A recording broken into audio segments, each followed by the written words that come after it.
Hey guys, welcome to the Husker Rundown. I'm Connor O'Gara.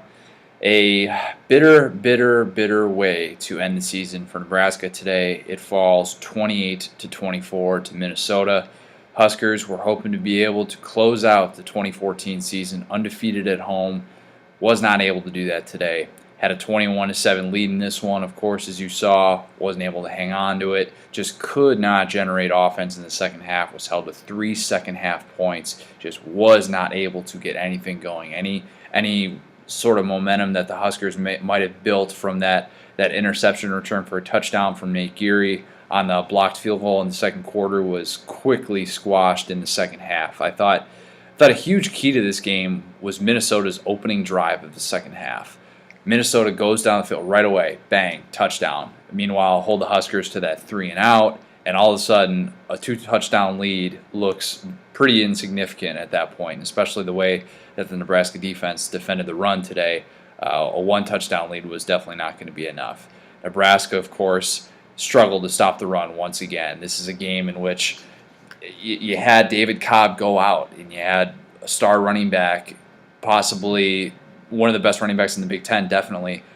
He was out for a decent amount of the second half of this game, and you had Mitch Leidner come into this one and get 22 carries is what he ended up with. He gets 111 yards, career high for him on the ground, 2 touchdowns, and they just controlled the clock in the second half. Credit the Gophers for being able to kind of right the ship on the road and being able to get some offense going after it really struggled early on. I thought there were a few things that really prevented Nebraska from getting on that offensive roll that might have been out of their control. Mark Pelini goes down on the very first play from scrimmage for Nebraska. That was a sign of things to come, unfortunately, for the Huskers for the rest of the day.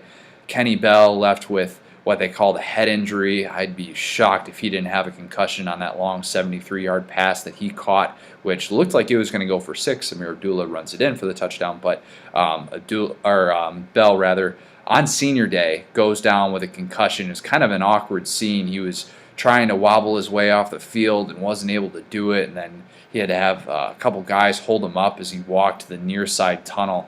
And you just feel for a guy that's had to deal with so many different injuries this year, whether it's been the groin, whether it's been a concussion, it's been a new thing every week, it seems like, with him. And Randy Gregory went down too early on and wasn't able to be his self completely and play a full load of snaps today. Of course, he had the blocked field goal that set up Nebraska's biggest play of the day with the Geary touchdown, like I talked about before, but wasn't able to be on the field for the whole game. Again, Jack Anguish came in and had to get reps in when, and this is a Minnesota team that they're going to take advantage of inexperience on the defensive line. I thought that's exactly what they did today. Shared a lot of the similarities of last week's victory for Wisconsin in that, they really set the edge well.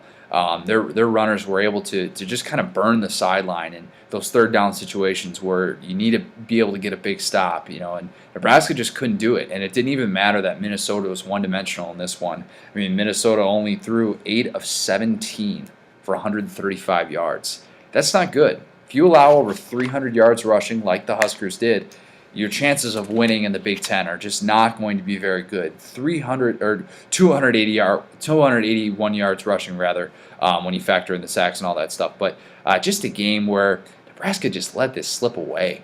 And years past, maybe this is a game where they close it out and it's no big deal. And you think 2-touchdown lead, you got Amir Abdullah, you're fine. But the problem is, you get one-dimensional in those situations, and Nebraska's offensive line wasn't creating those holes. Amir wasn't attacking them maybe the same way that he has in the past. Not to say that this loss is by any stretch on him, but I think everybody's a little bit to blame for this loss. Bo Pelini said afterwards, he said, this is what the quote that he used was, we lost because we didn't deserve to win, and I thought that pretty much hit it on the money. He said, he admitted he made mistakes throwing on a 2nd-and-1 situation, and that led to a sack and a critical turnover on downs for Nebraska. Weren't able to get a first down there. But for the most part, he said, this is lack of execution. Like, there's only so much as coaches we can do. If we run something 5 times in practice and have the scout team run it and guys know it, and then they get out to the game field and they don't even know their assignments, and it's a matter of execution, just not being good enough. Then what can you do really?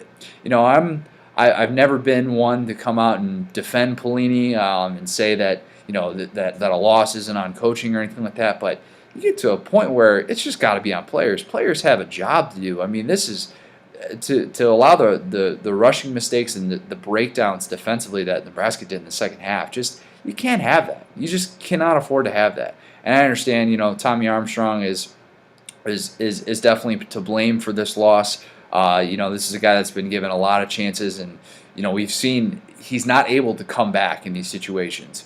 Nebraska needs Amir Abdullah to be that guy. They need him to be the workhorse, obviously, when they're down in these situations. They cannot afford to have teams sit back in pass coverage because Tommy Armstrong is just not a good enough pure passer to be able to pick teams apart like that and have these methodical drives downfield. Jordan Westerkamp goes down, crashing into the goalpost near the end of the game there, and lost him for a few plays too. And DeMornay Pearsonell, this is a guy that we talk about his talent, and he's a crazy talent, but he still doesn't know how to hold on to the football as a receiver. He fumbled 3 times in this one, and of course, obviously the one that everybody's going to remember inside the 5-yard line, and that's a crushing way to see Big Ten title hopes come to an end, because ultimately that's what happened today. Nebraska had an outside chance if Wisconsin were to lose this week and next week and lose out, and you never know what could have happened. But Nebraska's Big Ten title hopes are gone, and there are going to be a lot of people that are going to be calling for Mr. Pelini's job, and a lot of people on that coaching staff. I think John Papuchis, I think Beck, I think a lot of the coordinators are definitely going to be worried about their job security, because this is not the type of effort that you need to go out on if you're looking to secure your long-term future with a team. So obviously Nebraska has this game next week against Iowa, Black Friday game. We all know about what this game was last year. I don't think this is some sort of a gimme game. People that have overlooked the Hawkeyes and said this is just going to be a game, where Nebraska's going to be able to go in on the road and take care of business. I don't think anything with this team is a gimme. I think that's been established today. 2 straight years in which Nebraska has lost to Minnesota. Let that one sink in. I know that's rough, but Huskers will live to fight another day. I mean, they will be going to a bowl game. We don't know how this season is going to turn out, but we do know that this is the last time that we'll be at Memorial Stadium this year. So it's been an interesting ride. As always, I've appreciated all the views, and really thank you guys for all the comments and all the interest. And yeah, like I said, as always, stay tuned.